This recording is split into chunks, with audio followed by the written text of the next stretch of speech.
Engineer Alcantara, sabi niya wala siyang project doon. Yung hiningi niya hindi na-approve. Pero how come na meron kayong binigay na SOP sa kanya? Bakit ka nagbigay doon na wala man siyang project na na-approve na ni-request niya sa inyo? 1.5 billion po yung gusto niyang request na allocation po sa mga multipurpose building, roads and other structure po. Kami pa yung lumapit ni boss kay Sec kung paano po mapagbibigyan sana si Senator Joel at 1.5. Ang allocation na lang pong natitira ay parang 600 po. Nag-isip po kami ng paraan na paano po maimamatch in terms of proponent yung 1.5B. So, nag-submit po ako ng 600 worth ng flood control at 25%. Magmamatch po dun sa 150. Sinabit po namin sa Manila po. Oh, pero yung flood control na yun, na project, sinabi mo, hindi alam ni Senator Villanueva. Galit po kasi siya doon. Galit siya sa flood control, di ba? Yes po. Ilang taon na yan, sige, sigaw-sigaw dito sa hearing Yes, na ayaw niya flood control. Pero bakit ka naglagay ng project doon na i-dedicate mo sa kanya? Wala kang paalam sa kanya. Bakit Sir, kayo naggumawa ng ganun? Po. Kasi nga po, nung time na yon, nag-iisip po kami ng paraan para ma-accommodate yung 1.5B na request na multipurpose building. Alam niyo mga kababayan, itong si Batorni, si Bato de la Rosa. Dinadala niya kasi yung drama na yon simula 2016 hanggang 2022. Yung drama na kapag may nakita kayong mali sa akin, mag-i-resign ako. Yung mahilig sa ganun si Digong At ganun din yung mga tao niya. Si Bongo, mahilig din siya sa ganung klase mga statement. Mga I will resign statement. Ngayon, si Bato, tinutuloy lang niya yung tradisyon na I will resign. I will resign. Yeah. As long as I know how to love, I know I'll stay alive. I will resign. I will resign. Yeah.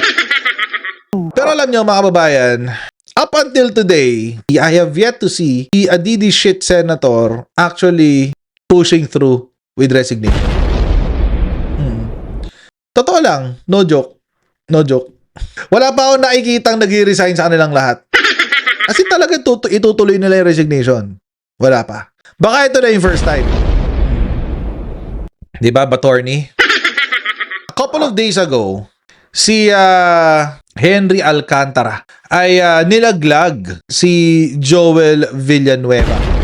Finally, umamin na si Henry Alcantara na siya ay nag-aabot ng pera kay Joel Villanueva. Sabi, former Bulacan District Engineer Henry Alcantara broke his silence, testifying before the Senate Blue Ribbon Committee about alleged budget insertions and kickbacks involving Senators Joel Villanueva, Jinggoy Estrada, former Senator Ramon Bong Revilla, and ako Bicol Party List Representative Zaldico.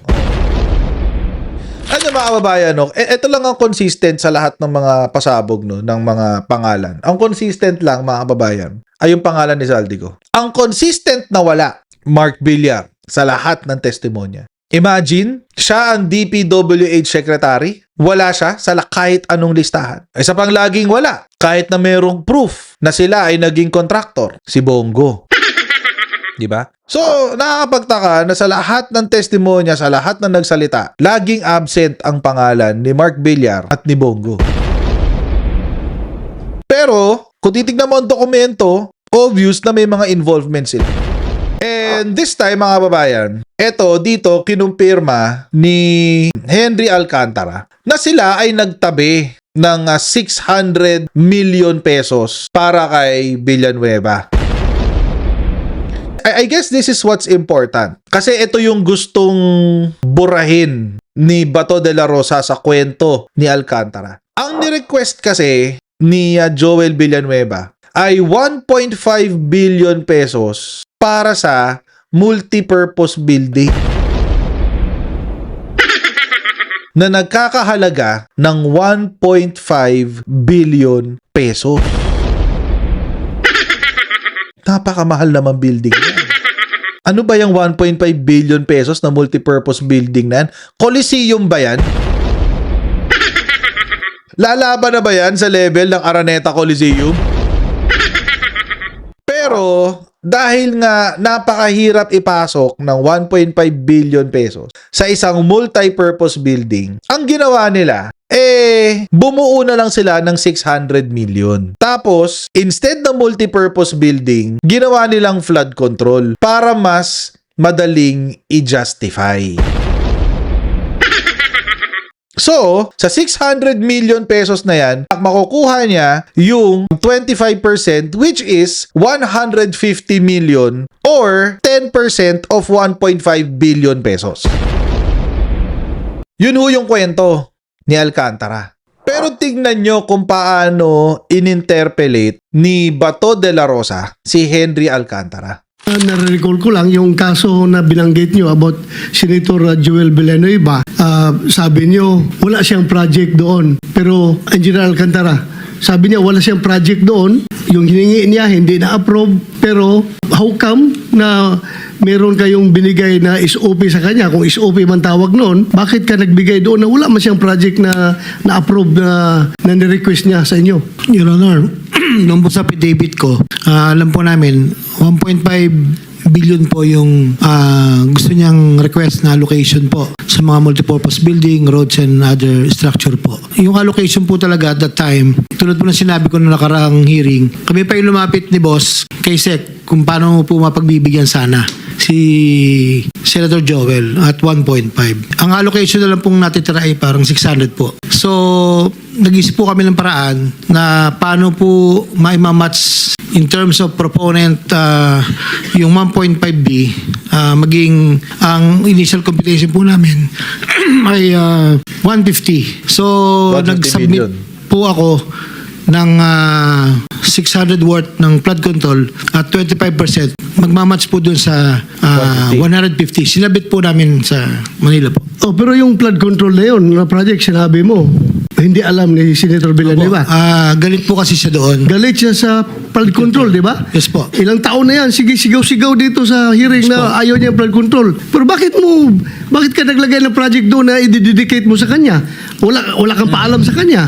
Bakit Sir, kayo naggumawa ng ganun? Po. Kasi nga po, nung time na yon, nag-iisip po kami ng paraan para ma-accommodate yung 1.5B na request na multipurpose building. Ang linaw-linaw nung sinasabi ni Alcantara, mga kababayan. Sobrang linaw nung sinasabi niya. Si Joel Villanueva humihingi ng 1.5 billion para sa multi-purpose building. Hindi na kaya ng budget. 600 million na lang ang kaya. So, para mapagbigyan si Joel Villanueva, ipinasok nila sa flood control. Kasi nga, nagagalit si Joel Villanueva. Bakit hindi raw siya pinagbibigyan? Naalala nyo yung nag-viral na text? Yung feeling ni Joel Villanueva na hindi raw siya priority. At nagkausap na raw sila ni Secretary at feeling daw niya hindi raw siya priority. Yun ho yun.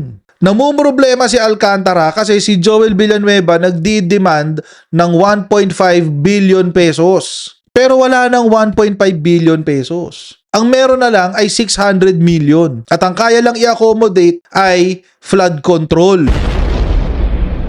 Para mas ma-justify yung kanyang hinihingi na porsyento doon sa 1.5 billion. Mga hayop kayo. Isa pa to si Bato. Visit kayong lahat. So ngayon, mga kababayan, dahil dito sa interpellation ni Bato de la Rosa, parang lalong nadiin etong si Joel Villanueva. Okay. At ang the best part is this. Iniimbestigahan na si Joel Villanueva. In-interview na siya ng ICI, nire-recommenda na ng NBI na siya ay makakasuhan. So, one of these days, baka meron lumabas na warrant of arrest dyan para kay Joel Villanueva. Lalong-lalo na, mga kababayan, kung si Secretary Boying Remulla ang magiging ombudsman. Oo. Lalong delikado.